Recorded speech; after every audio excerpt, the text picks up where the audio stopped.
Bonjour Christopher, Bonjour Philippe. bienvenue dans les Dessous de l'actu. Donc nous sommes aujourd'hui le 9 avril. Je Mm. précise la date parce qu'on va parler de l'inflation et notamment l'impact de l'inflation dans l'économie des pays développés, puisqu'on a vu une forte hausse du prix du baril. Donc on est passé de 60 dollars le baril avant les événements en Iran, avant la guerre en Iran. On est monté à plus de 120. Mm. Aujourd'hui on est descendu après le cessez-le-feu donc du 8 avril, on est descendu en dessous des 100.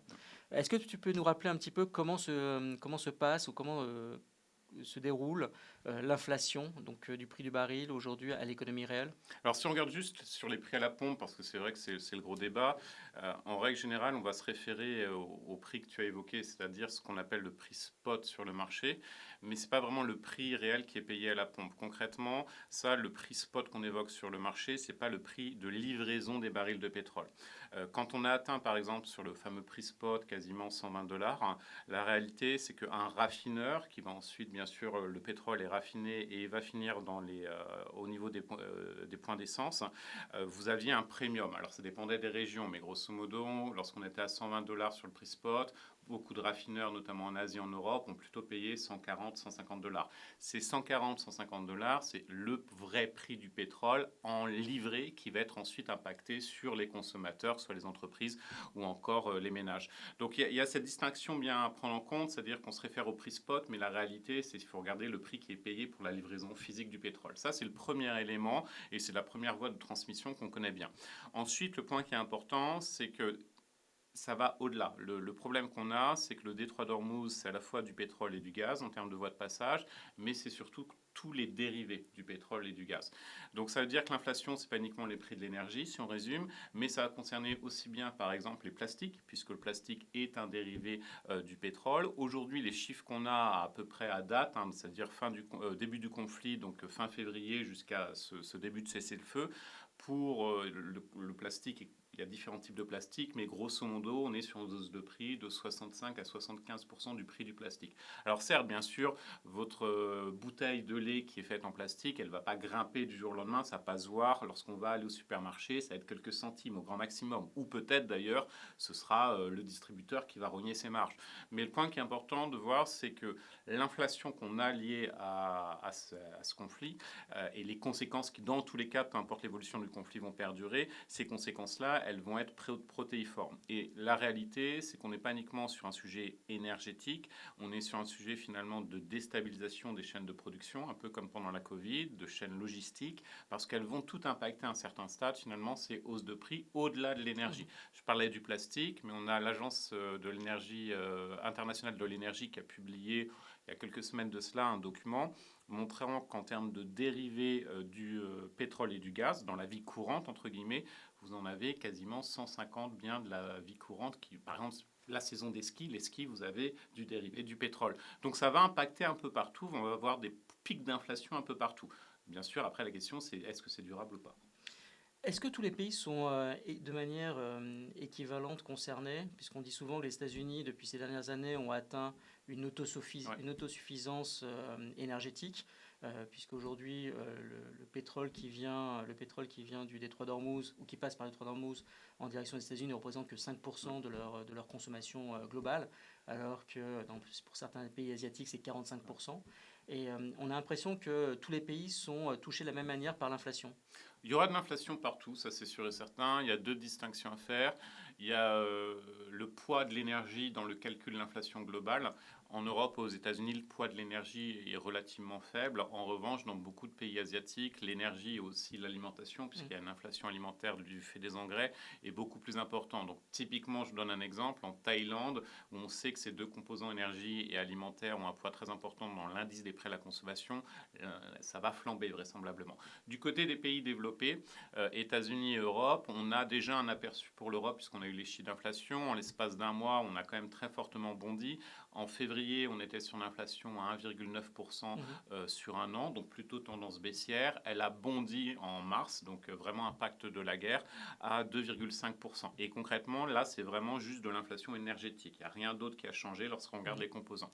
Du côté américain, on n'a pas eu encore les chiffres, mais on a déjà quelques éléments. La Réserve fédérale aussi s'est exprimée il y a quelques jours de cela.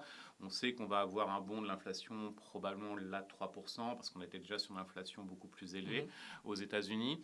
tout l'enjeu, ça va être de savoir est-ce que ce bon, il est durable ou pas.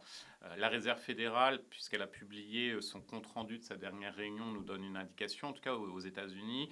La Fed, en tout cas, considère que ça ne va pas être durable. Donc, on va faire le dos rond et concrètement, on va attendre à peu près l'été pour voir les chiffres d'inflation et voir s'il y a toujours cet impact de la guerre en Iran, en fonction, bien sûr, de l'évolution du conflit. Mais si on reste sur un scénario cessez-le-feu, toujours des disruptions, disons qu'en juin, juillet, on aura une bonne visibilité pour savoir où est-ce qu'on en est en termes d'inflation. Autre point qui est important, c'est qu'à l'instant T, et c'est très différenciant par exemple du choc Covid, on est juste sur un choc d'offres pétrolier, comme on a connu par le passé. Généralement, notamment les banques centrales ne surréagissent pas parce qu'un choc d'offres pétrolier n'a pas vocation à être durable. On en a connu dans la guerre du Golfe début des années 90, qui est, je pense, l'exemple le plus cohérent. Et finalement, la plupart des banques centrales n'avaient pas réagi à ce moment-là. D'accord. On dit souvent d'ailleurs qu'une hausse de 10 dollars du prix du baril équivaut à une hausse de l'inflation entre 0,3 et C'est 0,4 effectivement, oui, donc ce qui veut dire que comme on a doublé de 60 à 120 grosso modo, on a une hausse de l'inflation autour de 2% ouais. en plus. Donc là, on est dans une phase de détente suite au cessez-le-feu. Si la guerre ou le conflit venait à redémarrer, Ouais. jusqu'où le prix du baril pourrait monter? Alors c'est toujours compliqué avec le marché énergétique. La logique, c'est bien sûr la hausse, mais en fait, le marché de l'énergie a déjà répercuté en grande partie les pires des scénarios. C'est pour ça qu'on a eu typiquement les raffineurs asiatiques, on était sur 140, 150, ce que j'ai évoqué, dollars le baril. Euh, L'enjeu, et là c'est le manque de visibilité qu'on a, c'est jusqu'à présent, on a eu beaucoup de mesures qui ont été prises notamment par les États-Unis pour limiter la perte de barils qui était liée aux disruptions sur le détroit d'Ormuz. Vous aviez les États-Unis qui ont puisé dans leurs réserves stratégiques, mais à un certain stade, elles sont quasiment épuisées. Et ils ont autorisé, et ça peut être prolongé, l'Inde à acheter auprès de la Russie. Ça, c'est certainement une mesure qui peut être prolongée si c'est nécessaire. Mais à la toute fin, disons qu'on devrait être sur un baril entre 80 et 100 dollars juste dans les mois suivant le conflit et en fonction de la mise en application soit du cessez-le-feu ou des éléments qui vont suivre par la suite. Le point qui est problématique, c'est que personne aujourd'hui ne considère, les analystes en tout cas géopolitiques, ne considèrent pas qu'on aura un retour complet à la normale sur le détroit d'Ormuz. Ça, c'est sûr et certain, peu importe le scénario, c'est-à-dire contrôle conjoint États-Unis-Iranien, mais il y aura un prix à payer, etc. Donc l'enjeu, ça va être finalement d'avoir des voies pour le pétrole qui vont être alternatives. L'Arabie Saoudite le fait très bien. À l'instant T, les derniers chiffres qu'on a, ils font passer 4 millions de barils qui normalement transitaient par le détroit d'Ormuz via leur oléoduc Est-Ouest. On peut certainement aller un peu plus parce qu'ils ne sont pas encore à pleine capacité. Mais si on est extrêmement lucide, à un certain stade, il faudra probablement trouver d'autres voies alternatives, donc construire des oléoducs alternatifs pour éviter le détroit d'Ormuz. Est-ce que là, toute fin, c'est négatif? Pas nécessairement, parce qu'en fait, on se rend compte qu'on est très dépendant de ces fameux détroits. Il y a aussi, bien sûr, le détroit de la mer Rouge qui est problématique avec les Houthis. Et donc, on ne peut pas non plus les éviter, mais on peut en tout cas prévoir des routes alternatives qui soient mises en place. Et ça va être l'enjeu, je pense, des prochaines années sur tout ce qui est chaîne d'approvisionnement au sens large, parce que ça concerne aussi bien les engrais, pas uniquement l'énergie, par exemple. Et également l'enjeu de développer tout ce qui est énergie renouvelable Totalement. pour venir remplacer un petit peu ces énergies fossiles. Ça, c'est le point qui est important. On voit les États, comment ils réagissent à peu près. Ils sont tous très pragmatiques. C'est bien sûr à court terme, l'urgence, c'est on essaye de réagir aux éventuelles pénuries. Donc, quand on réagit à cela, on est pragmatique. On voit que l'Asie, notamment, a puisé dans le charbon. On a à peu près une hausse de 30% du prix du charbon depuis le début d'année, depuis le début du conflit, pardon. En revanche, ce qui est intéressant, c'est que c'est une stratégie qui est double. On réagit à court terme, on prend ce qui est disponible. Mais en revanche, à moyen terme, c'est même pas à long terme, on investit davantage dans les énergies renouvelables. Et c'est vraiment le cas quasiment dans tous les pays. Il n'y a pas de distinction. L'Asie le fait très nettement, bien sûr, la Chine. L'Europe, c'est très très limpide. Le 4 mars notamment, l'Union européenne a réuni son groupe qu'elle avait utilisé d'ailleurs, un groupe qui a été utilisé aussi pendant la guerre en Ukraine et qui devait vérifier les stocks de gaz, etc. Et aussi comment on pouvait monter en puissance en termes d'énergie renouvelable Parce qu'il faut bien voir, c'est que la guerre en Ukraine, pour l'Europe en tout cas, a été vraiment un déclencheur très important. On a des disruptions qui sont de plus en plus fréquentes sur les énergies fossiles. Il faut investir davantage dans les énergies propres au sens large. Et effectivement, c'est ce qu'a fait l'Union européenne de manière très efficace depuis la guerre en Ukraine. Les États-Unis le font aussi avec des incitations fiscales. La Chine, on le sait très bien aussi, le fait. Donc, c'est quand même un élément qui montre que la meilleure capacité de résilience face à une géopolitique qui devient compliquée, c'est bien sûr d'avoir de l'énergie, dans le meilleur des cas, décarbonée, ou en tout cas le plus décarboné possible, proche de chez vous. C'est toujours cette même logique-là. Et bien sûr, les énergies renouvelables ont toute leur place dans ce mix-là. Donc, perspective favorable. Un des grands gagnants, entre guillemets, très clairement. serait les énergies renouvelables. Est-ce qu'un autre, gagnant ne serait pas le yuan, puisqu'on voit que la Chine était une grande victime du fait du blocage du détroit d'Ormuz, puisque 40% de leur consommation de pétrole vient de ces pays-là et passe par le détroit d'Ormuz. Est-ce que le yuan ne va pas devenir un petit peu la devise de référence du pétrole et ne va-t-il pas remplacer le dollar? Alors, je n'irai pas jusque-là, mais en revanche, c'est clairement le gagnant.